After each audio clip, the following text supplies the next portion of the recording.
I fear with the rise of AI and AI chatbots like ChatGPT, etc., that we're really losing the plot here. And nothing says this more than this new ad that came out on Twitter that has almost more quote retweets than likes on the post. Let's watch this ad and then delve into the breakdown of it because it spells a pretty gloomy future. So this is the ad in question from an account called Orchid, writing introducing Orchid, the first assistant that actually gets you. So the ad starts out with this woman who is Orchid, right?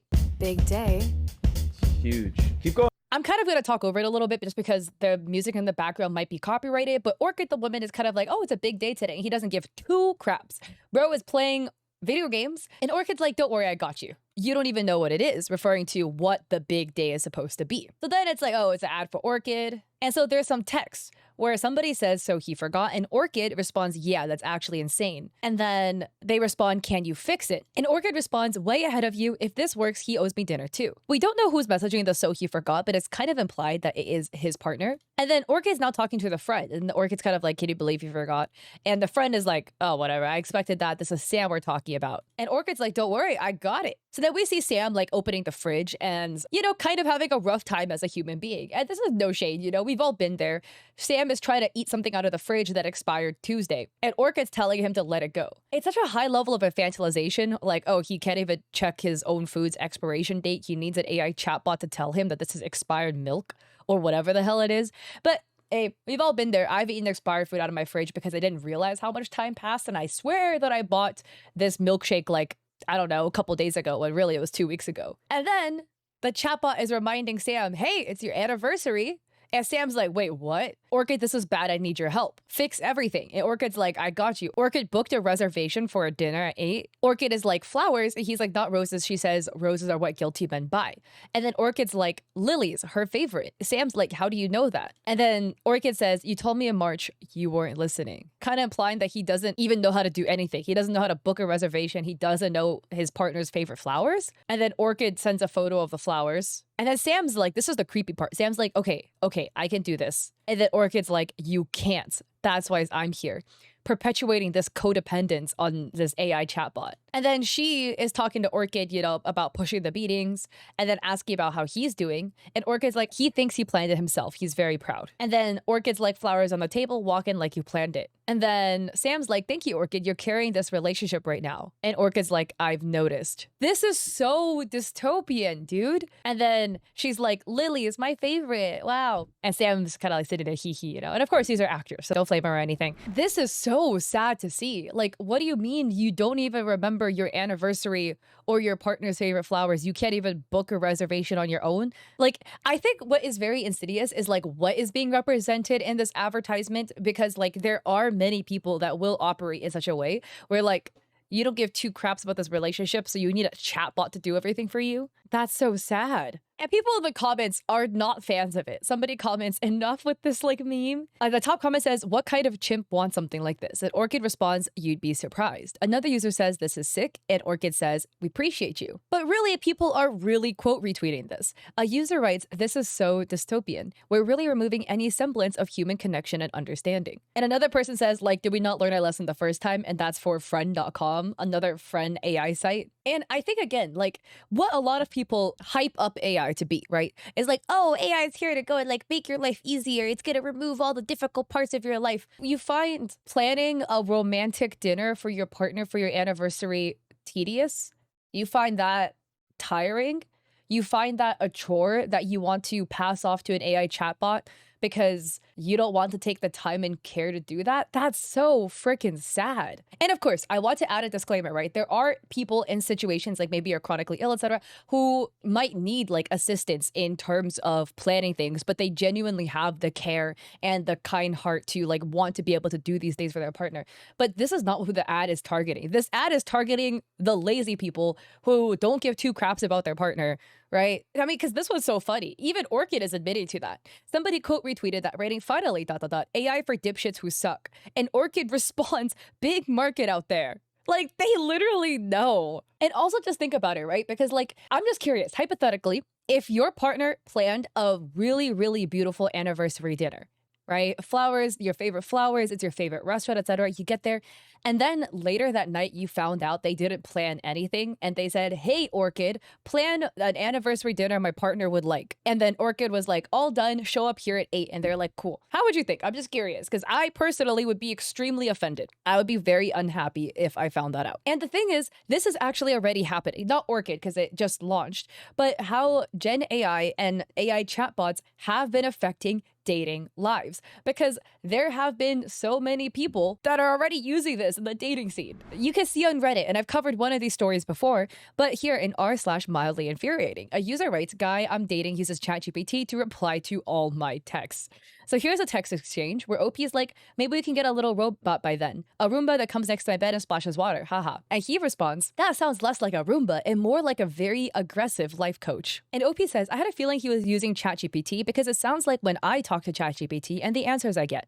So tonight I copy and pasted my last text message and asked ChatGPT to reply to that text. And it replied the same as he did. Every answer he gives me does not come from him. So I don't know how he would actually communicate. I don't know if he's just lazy or if he wants to impress me. What the F? Our 2 dates have gone well, but I hate that he puts zero thought into the replies. This is the ChatGPT message where they put it into chat, right? And then it says you could reply this or a flirty version. Haha, that sounds less like a Roomba and more like a very aggressive personal assistant. And they added more text that looks suspicious where it has that cadence, you know what I mean? He says, honestly, I'm not surprised you're drained. Between the roommate situation and trying to figure out staffing, that's a lot to carry at once. And I don't blame you for being cautious about overnights. Trusting somebody with that kind of responsibility takes time. The top comment says, people using ChatGPT in their relationships is one of the more troubling civilian uses of LLMs that I've seen. If they can't be bothered to think for themselves enough to text back, I would assume you're going to have larger problems moving forward. Another person says, put his text into ChatGPT and see how long until he notices he's in a loop. I mean, it can be twofold, right? It can be a situation where like the person is insecure, so he thinks he's not good enough of a texter, so he runs it through ChatGPT to try to get some sort of validation, being like, oh, well, this will be better. Or it could just be he is lazy and therefore can't think for himself and is using ChatGPT. But I would argue both would fail because like at the end of the day, the whole point of dating, right, is to like get into a relationship. How would this relationship work if half the communication, the ones that are happening over text that's happening, is not real? Because it's not stuff that you're saying. It's stuff that ChatGPT is saying that you're just copy and pasting back into the text. And also, like, doesn't that kill the fun? Isn't the fun getting to know the other person, getting to banter and talk back with them? Only looping them back with ChatGPT responses, that literally defeats all the whole point of it. Just go date a chatbot at that point. Again, I don't agree with that, but like, why date a person? Here we have another post in r/dating advice. Think the guy I'm dating is using ChatGPT to message me. Words are not matching actions over here, and the spacing and punctuation really makes me think it's either Meta's AI or ChatGPT. So this is the message, and it's a little bit long, so bear with me. I'm really glad you had a night that opened you up and reminded you of parts of yourself you've been missing. You deserve experiences that make you feel alive. But I want you to know something clearly without hesitation or ambiguity. You are what I want. I don't want to let you go, not because I think no one else will love you, but because I love you. I miss you. I think about you constantly. I want to share those kinds of nights and those kinds of conversations with you. The deep ones, the weird ones, the joyful ones, the messy and human ones. Ironic. Sorry, I'm going back into it. I want that with you, not someone else. You let me up more than you realize. If that hasn't always come through, that's on me, not because the feeling isn't there, but because the way we've been communicating have been so heavy that the warmth gets buried under everything else. I don't want distance. I don't want to step aside. I want us healthier, calmer, more connected, more honest, more fun. I want the version of us where we actually get to enjoy each other again. You are not a burden. You're not someone I tolerate. You're someone I care about deeply, someone I choose, someone I don't want to lose. I love you, and I want to keep building something with you, not out of guilt, not out of fear, but because I believe we still have something real and something worth fighting for. An English major leaves a really, really, really big comment breaking things down, but essentially the big one is the not A, but B, where they say not love, but pancakes mentality. This one is so funny. And basically they say, you know, humans do use the not A but B naturally, and you'll see it, but they don't do it every single sentence. And that one's a pretty big one. It's the cadence of the way it says. Every single sentence is, I don't want to let you go. Not because of this, but because of this. Here, again, next sentence. Not because the feeling isn't there, but because of this. Da, da, da, da, da. Not out of fear, but because, like, humans don't write like this, okay?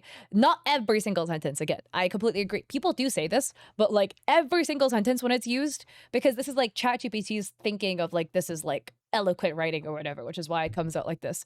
Humans don't write like this. And this is another conversation on Hinge, somebody else, where the guy is responding, you randomly moved across the country and still want old school romance? That's kind of dangerous because now I can't tell if you're a hopeless romantic or the main character in an indie film. I noticed ChatGPT likes the word dangerous, by the way. OP says something else that he says, that honestly tracks. You definitely give off make a playlist for every life moment energy. So what's your favorite 90s rom-com? Because now I'm judging the whole cinematic universe. The phrase that honestly tracks is also something that AI tries to say a lot. Oh my goodness. And a commenter says, it's wild that people use a bot to respond rather than their own brains. I don't get it. And another commenter says, my father responded to all his dating messages with ChatGPT as a time saver. I told him it sounds like he didn't have time for dating if he doesn't have time to actually get to know people. But he's such a love of AI for some reason. Another commenter says, they think AI is an all-knowing power that will get them to achieve anything as long as they follow its instructions. I use it to remind me the water, salt, sugar, rice, vinegar ratio per certain grams of dry rice for sushi. And noticed it gives me a different answer every time. And I think that's the sad part at the end of the day. Like these chatbots and these LLM models, it's only further staking a divide between human connection at the end of the day for twofold, right? There's people who struggle to find human connection. And so they go to chatbots to try to soothe the hurt, right? A little bit. And I think it can be fair in some instances to use that if you're truly depressed and you need somebody to talk to. I personally don't support generative AI, but if it is a situation where this truly is the only way you can find help, right? Who am I to knock that? But at the same time, though, it can be a slippery slope where there are people who slowly rely more and more on chatbots and less on human connection. And that gets dangerous, especially in situations like this where it bleeds into dating, where the whole point of dating, like that person said, right, is to build connections with another person. But if you're avoiding all of these connections because you're feeding every conversation message ever into ChatGPT to get a response, well, you're missing the human connection part. You're not getting a date. If you guys get a date, she's going to meet you and realize you're not the person that you are presenting that you are, because you're presenting as if you're ChatGPT and you're not. It's only further creating the loneliness epidemic. It's just really sad to see at the end of the day. We need to put more focus on humanity, put more focus on connections and spaces where we can make connections and make spaces. I like being in LA because LA has a lot of opportunities for that. You got to look a little bit. You got to find a place to go look. But LA has places, right, where people are hosting craft days, etc., girly get-togethers, and I love that because it allows you to make more friends. And of course, everybody there has to be open to friendship. Not everyone is looking for friends at the moment, so sometimes it's a little bit, but it's not you know, they're not looking for friends. But we need more of that and less of this. Okay. So after all of this, what are your thoughts at the end of the day? Have you had people respond to you with ChatGPT? How do you feel about that? Thankfully, I haven't because my friends are human beings who don't do this type of stuff. But I truly would be super offended if I found out my partner started responding to all my messages with ChatGPT, or that an anniversary dinner that he planned was actually planned with an AI chatbot and not through his brain with, good intentions of what I would want. So we'll love to hear your thoughts with respect to the comment section down below. And with that, if you like this video, I appreciate it if you like and subscribe. Don't forget to check me out at Etsy. I have digital art there. I also have an alt channel called cat.yippee where I'm posting more crafty stuff. I crocheted this sweater on stream. Also, by the way, wear your sunscreen, guys. I wore a crocheted sweater with holes to Warped Tour, and then I forgot to put sunscreen on my arms, and now I look like this. So wear sunscreen, wear your crocheted sweaters. Maybe not the ones with holes at Warped Tour. Maybe one that looks like this, so it's more covered, Yeah. And with that, I hope to catch you guys there or in another one of my videos. Peace.